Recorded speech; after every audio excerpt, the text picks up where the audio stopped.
Nuevamente me encontré, como siempre, como toda la vida, ya no sé si lo aburría, lo fastidiaba, pero ya estaba yo con Julio Pompelín. Siempre me gustaron sus historias, toda la vida me enamoraron sus historias. Pero esta vez lo vi muy angustiado, triste, abatido lo vi, pues. Dije, ¿qué pasa, Julio Pompelino? ¿Qué pasa? ¿Qué sucede? Yo también a veces me desesperaba con él. Déjame decirte algo. Quisiera contarte del Apocalipsis, la revelación, pero tengo que llegar a esos recuerdos de niño. Tengo un recuerdo muy marcado, cómo se apoderó de mí el demonio. Yo cuando era niño, por ahí de los 6 años, yo iba en la primaria y acostumbraba a escuchar música, porque de hecho mi papá y mi mamá ponían música, tenían un radio de antiguo que era un Majestic y sintonizaban la perrona, que ahora le llaman La Consentida, creo, no sé, una estación donde salía la hora de Pedro Infante. A mí siempre me gustó Pedro Infante, no sé por qué. O sea, como que había una cultura de esa música. Amorcito corazón, yo tengo tentación. Ese día en especial, había neblina. Yo salía de mi casa. Mi casa era una casa sí, muy pobre, muy miserable, terriblemente miserable, pisos de tierra y losa. Íbamos a una primaria, a una escuela un poco cercana a mi casa y había basureros y todo. Era como un cerro que caminaba. Pero en ese entonces había neblina y para poder ir a la escuela, pues un metro. Yo cuando iba a la escuela yo no llevaba para gastar, no me mandaban mi sándwich, mi torta, mi manzana, lo que acostumbran a darle a un niño para que vaya a la escuela. A mí nada más me mandaban, vete a la escuela. Entonces yo fui a la escuela.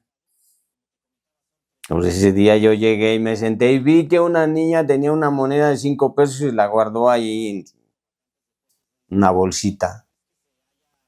Entonces en un momento de descuido pues yo la agarré. Pero para mi mala suerte, la niña me descubrió. Inmediatamente me fue a acusar con la maestra. Pues lo primero que llega a un niño de esa edad pues es un terror, una angustia, una ansiedad, una desesperación. Yo quería decirle a la niña que no le dijera, pero ya me había acusado. Entonces ella me dijo, Julio, pásate. Le robaste estos 5 pesos a la niña. Por supuesto, lo primero que se me ocurrió fue mentir, decir mentiras. No, yo no le robé nada, ¿cómo crees? No, yo no le robé. Y me anecié ahí. Que mi mamá me había dado los 5 pesos. Tienes testigos de que tu mamá te dio los 5 pesos. Y lo primero que se me ocurrió decirle que sí, ¿quién es tu testigo? En ese entonces iba mi hermano en otro salón, un grado más que yo. Le dije, mi hermano, a ver, vamos a verlo. Y otra vez, yo creía que ahí iba a quedar, que así se iba a quedar. Decir, pues sí está bien, mi hermano, no, vamos a verlo. Y lo fueron a ver. Le dijeron, sí es cierto que Julio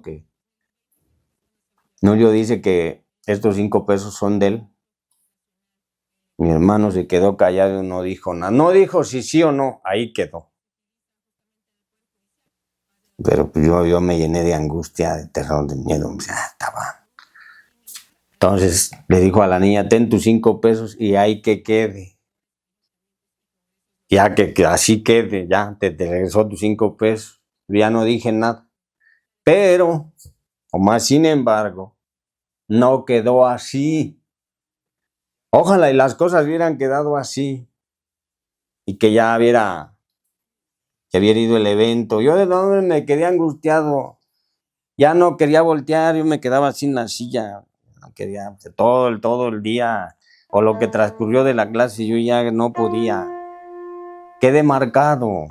Joder, ya estaba yo marcado, como quiera que sea. Yo ya me fui a mi casa y todo el día, parte de la noche, ya ni siquiera quería ir al otro día a la escuela porque pues estás marcado, te van a acusar. Entonces ese día yo llegué a la escuela y empezaron a susurrar y a decir, y se me quedaron viendo. Entonces yo en un arranque de angustia empecé a romper mi cuaderno, lo hice pedazos, así. tiré todas las hojas. Entonces la maestra, pues me dijo, ¿qué tienes? Pues ya, no le dije nada, dice, ve por tu mamá. Ve a traerme a tu mamá, por favor. Ya salí, yo fui a traer a mi mamá y ya regresó mi mamá y sí vio un tiradero de hojas ahí de decir al niño, sucedió esto, y ya le contó. Mi mamá ya no me dijo nada, me dijo, pues vas a ver, ya sabes que te sentencian.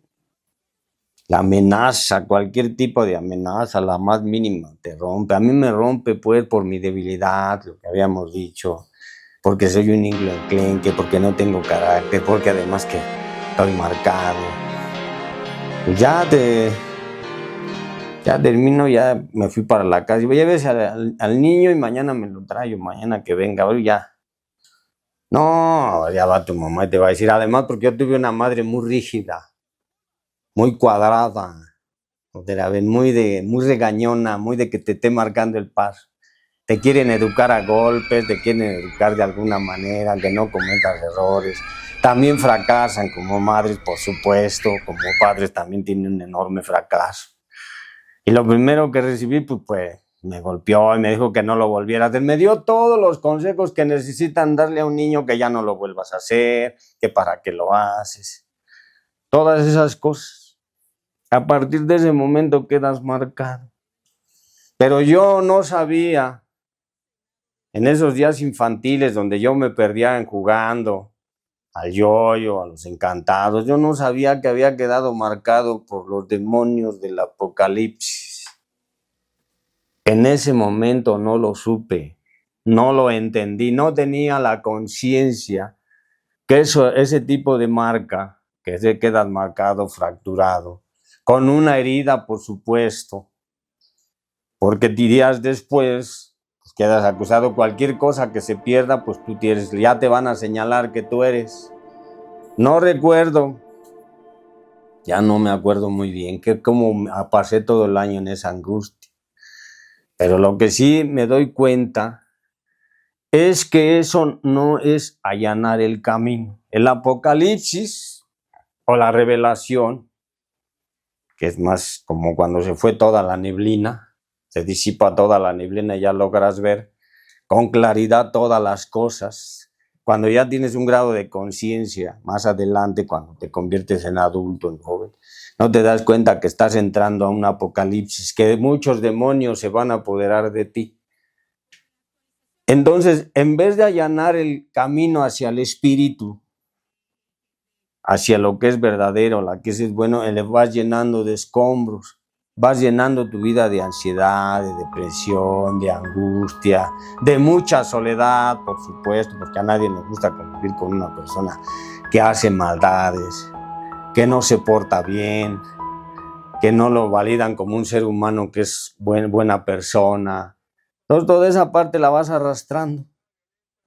Entonces el primer demonio que se apodera en tu ser es el aturdimiento, el caos que le llaman.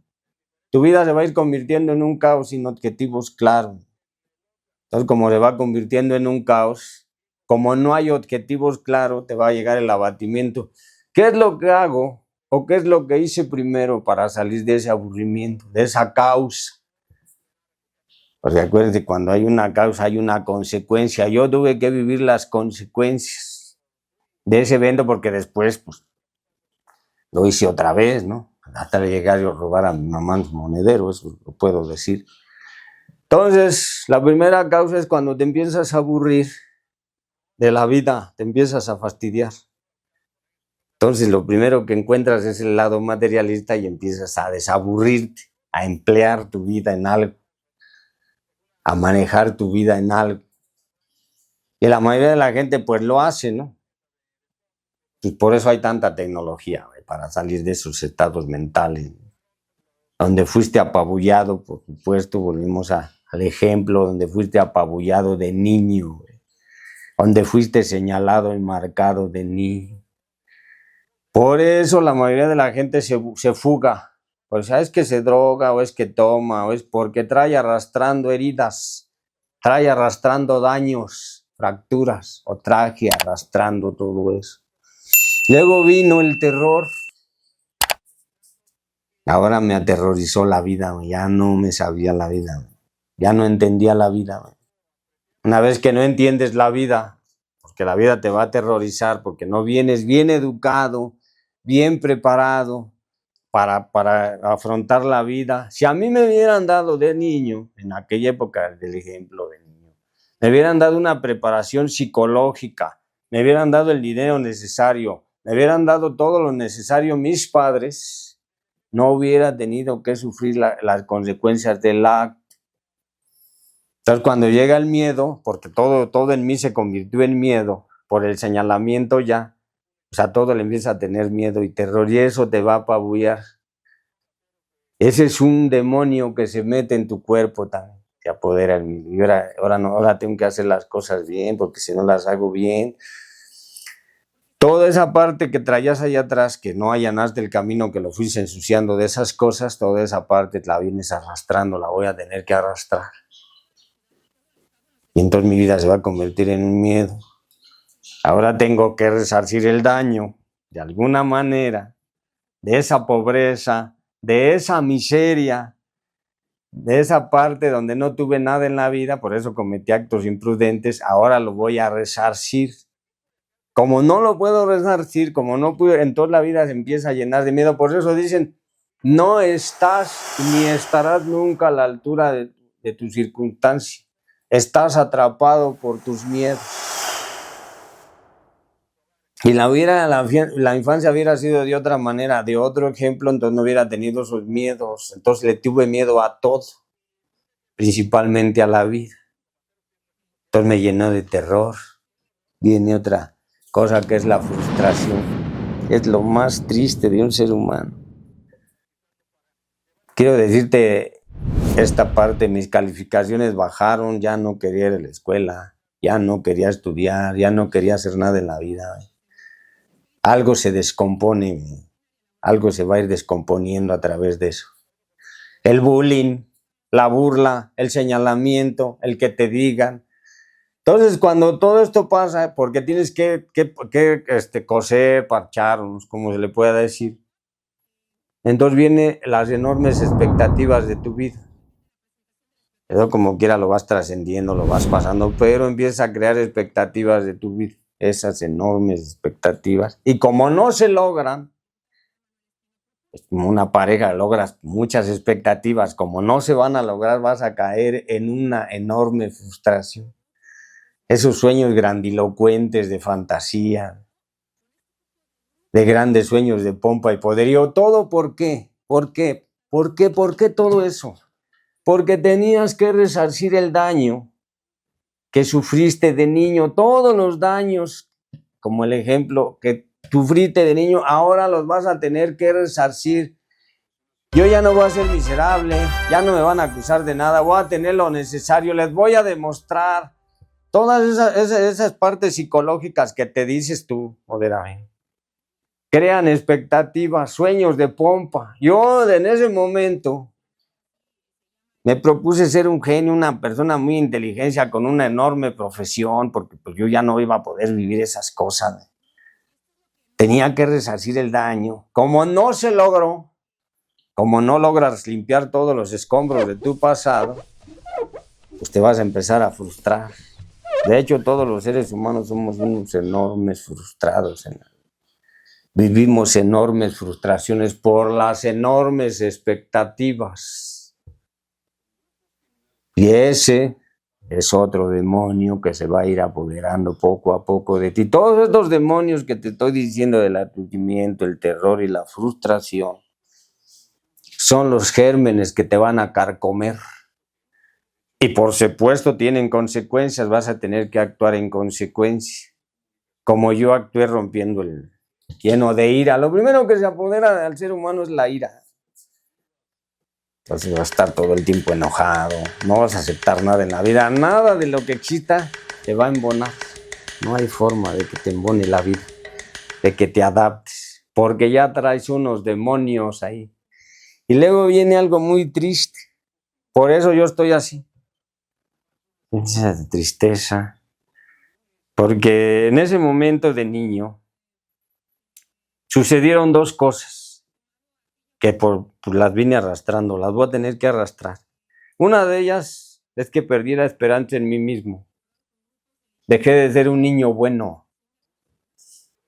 con una moral intachable. Dejé de ser ese niño porque ya después fui señalado. Mi mamá me señaló, por supuesto, la sociedad te señala, la gente. La maestra afortunadamente tuvo un poco de ética y no dijo nada, nunca me señaló. De hecho, algunos niños, porque yo me puse muy triste, me acuerdo que me iba, ya tiempo después me iba a un árbol y me sentaba nada más así. Era de un evento que desencadena toda esta cosa. Inclusive los niños me decían, no pasa nada, no te preocupes, tú no lo agarraste, además te acusaron ahí. Esa niña está loca, está mala niña, a lo mejor ni traía nada. Y o sea, trabajaron de justificar. Yo sabía que me lo había robado, yo sí sabía. Yo no me podía engañar, como hoy sé muchas cosas de las cuales no me puedo estar engañando. ¿Sí? Cuando haces algo malo, cuando cometes un error, cuando haces una maldad, cuando te estás portando mal con una persona, cuando te estás pasando de listo, cuando estás haciendo daño, no te puedes estar engañando, güey. No puede ser, güey. Tú podrás decir lo que tú quieras, pero no puedes engañar a tu espíritu, tu mente no lo vas a poder hacer, güey. Por eso se va a apoderar de ti la desesperanza, no va a haber fe en ti. Y más si te cachan, y si te encuentran tus mentiras, si te encuentran, te van a perder. Es increíble cómo un ser humano pierde la fe y cómo pierden la fe en él. Ya no le tienen fe ni confianza. Y entonces es un demonio muy triste porque ¿cómo haces que la gente te respete, te tenga fe, te tenga esperanza? Por eso se llaman los demonios o los jinetes del Apocalipsis. Porque el Apocalipsis en sí, lo que dice la Biblia, pues es la destrucción de un ser humano. Las grandes pestes, las guerras, pero es una destrucción del ser humano. Vas a destruir todo lo más hermoso que tienes como ser humano. Con un solo evento, ¿eh? Entonces por eso la gente dice, no, pues es que tengo que tener mucho cuidado. Sí, estás podrido. Todo el camino está lleno de putrefacción, de ansiedad, de culpas, de angustia, de tantas cosas. Pero no te das cuenta porque pues eres inconsciente. Pero más sin embargo, estos demonios te van a ir tragando. O vas a cabalgar en los caballos, en los jinetes. Y aquí sucede algo. Cuando eso pasa, por eso te sientes aislado, te quieres ir a la montaña, ya no quieres convivir, se rompe una estructura totalmente con relación a tener contacto con otros seres humanos, la parte social, la integridad con el ser social. Luego más si eres un mentiroso. Yo mentí. Yo si hubiera sido honesto, me hubiera podido salvar de muchas cosas. Y quizás hubiera cambiado mi vida si le hubiera dicho a la maestra, sí lo agarré. ¿Qué cree? Que tenía necesidad, se me antojó algo, agarré los 5 pesos, pues estoy mal, me descompuse, estoy triste. Mi vida hubiera sido otra. Pero pues no, el miedo, la angustia, el terror te hace decir cosas que no, hacer cosas que no son sanas. Por eso te decía, tienes que ser verdaderamente honesto contigo mismo, contigo, con tu persona. Tienes que sincerarte, vaciarte, limpiar el camino de escombros para que puedas llevar al espíritu. Y no sucede eso, todo se va a desboronar. Todo esto que dijimos te va a crear demonio. Una vez que empieces a crear demonios, decía el Goya, cuando hacía sus pinturas, decía todo el miedo va a crear demonios. Ya no vas a poder vivir sanamente en este planeta. Yo no sé en Marte, en Saturno, en este planeta ya no vas a estar sano. Por eso vas a tener una calidad de vida muy baja, muy mediocre, muy vacía. Y no se te pide que seas bueno, nada, se te está diciendo cómo está el error, cómo están los demonios que te van devorando. Por eso dicen, no, pues es que ese ser humano, ¿por qué está así? Pues porque son gérmenes que se los están devorando por dentro. Ahora, como no puedes más, pues lo vuelves a hacer más, lo repites y lo repites y lo repites. Esa es la creación de los demonios. Entonces imagínate, ven, piensa un poco en lo que te voy a decir. Imagínate un ser humano tóxico lleno de demonios, con otro igual, que tengan relaciones sexuales o que tengan un acercamiento de energías, de chakras, lo que le llaman, se van a contaminar completamente. Por eso decía la Biblia claramente, la bestia va a buscar siempre a la bestia, totalmente, porque los dos ya tienen demonios. Pero quiero contarte, regalarte algo que es preciso y que quiero que quede bien claro. Esta es una parte importante que te quiero decir, quiero hablarte del maestro, cómo es que llegó a esos estados antinaturales, no son naturales, a esos estados. Él un día, cuando terminó la cena, cuando le dijo a Judas, ve a hacer lo que tienes que hacer, cuando repartió el pan y el vino, el cuerpo y la sangre a sus discípulos, se fueron al huerto de los olivos, a Getsemaní. Entonces le dijo a sus discípulos, en especial a Pedro, espérenme aquí, porque tengo que ir a orar, pero estén despiertos a la hora. Ya se fue. Y entonces estos demonios hicieron su presencia en ese momento en Jesús. Lo primero que le llegó a Jesús fue un caos que está pasando. Que esto ha sido un aturdimiento así. Por eso decía que empezó a llorar y empezó a sudar sangre. Empezó muy mal a descomponerse porque entró en un estado antinatural de caos. Se convirtió en Dios en ese momento, todo el espíritu se fue porque sabía que venía una prueba muy fuerte y entonces empezó. ¿Por qué? Porque finalmente ya estaba aburrido de que no le hicieran caso, de que no lo entendieron. Empezó a fastidiarse, pues. Ya tenía una idea inentendible de la vida porque transmitió su mensaje, pero pareciera ser en ese instante, en ese momento de angustia y de soledad que tuvo en eso, pareciera ser que no íbamos a entenderlo. De hecho, no hemos entendido hasta el día de hoy, pero en ese instante estaba muy descompuesto y empezó a tener terror, miedo. De hecho, a su maestro, a Dios, le dijo, si es posible, no me hagas beber de esta copa. Sabía lo que venía y lo que le venía al mundo. Pues el miedo lo tenía muy angustiado.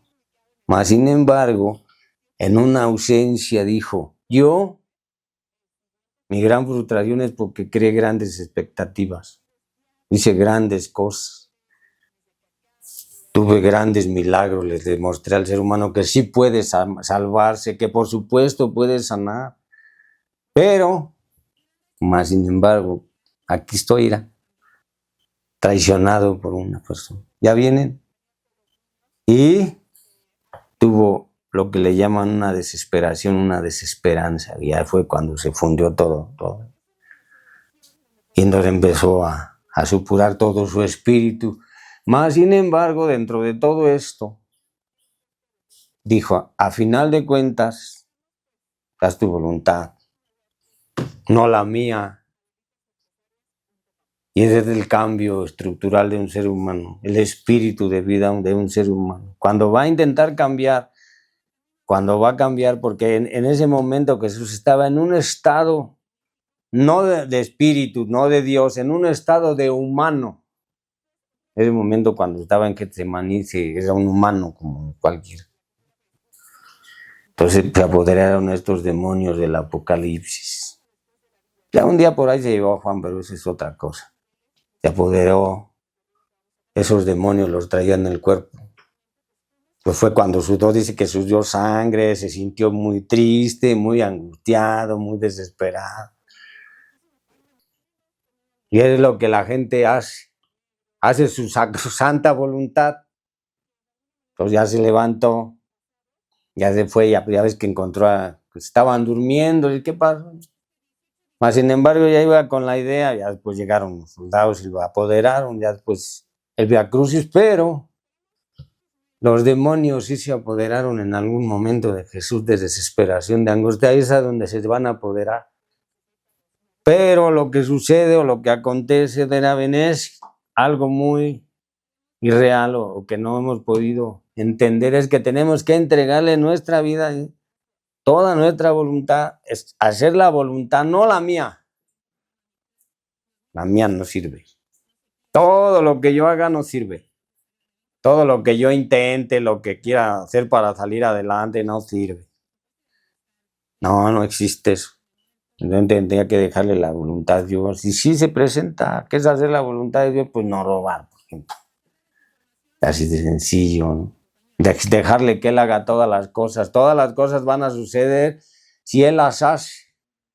Yo tengo un accidente, yo no puedo arreglar las cosas, la va a tener que arreglar. Y si las arregla, por increíble que parezca, se arregla las cosas. Pero no queremos, porque somos voluntariosos, porque somos ansiosos, desesperados, porque estamos apoderados de estos demonios.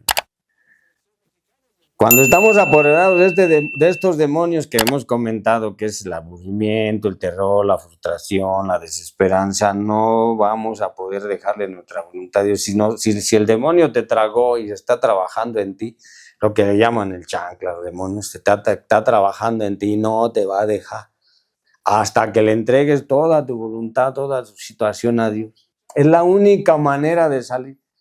Por eso el Maestro Jesús dijo: mas sin embargo haz tu voluntad y no la mía.